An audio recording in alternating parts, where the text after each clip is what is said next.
क्या आप भी दिल में सुकून ढूंढ रहे हैं लेकिन कहीं नहीं मिल रहा? जिंदगी की दौड़ में हम सब भाग रहे हैं। पैसा, शहरत, खुशी, सब कुछ चाहते हैं, लेकिन एक चीज हम भूल गए हैं। अल्लाह को। जब इंसान अल्लाह से दूर हो जाता है तो उसके दिल में अजीब सी बेचैनी आ जाती है। न नींद पूरी होती है, न सुकून मिलता है।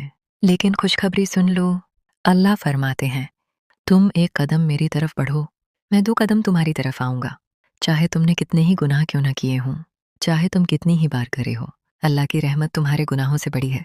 बस आज एक फैसला कर लो, नमाज शुरू करो, दिल से तौबा करो और अल्लाह से बात करना शुरू करो। याद रखो, ये दुनिया आरज़ी है, असल ज़िंदगी आखिरत है, और कामयाब वही है जो अल्लाह को राज़ी कर ले। अगर आप भी आज से बदलना चाहते हैं तो कमेंट में लिखें, या अल्लाह मुझे हदायत दे, और इस वीडियो को शेयर करें। शायद किसी की ज़िंदगी बदल जाए।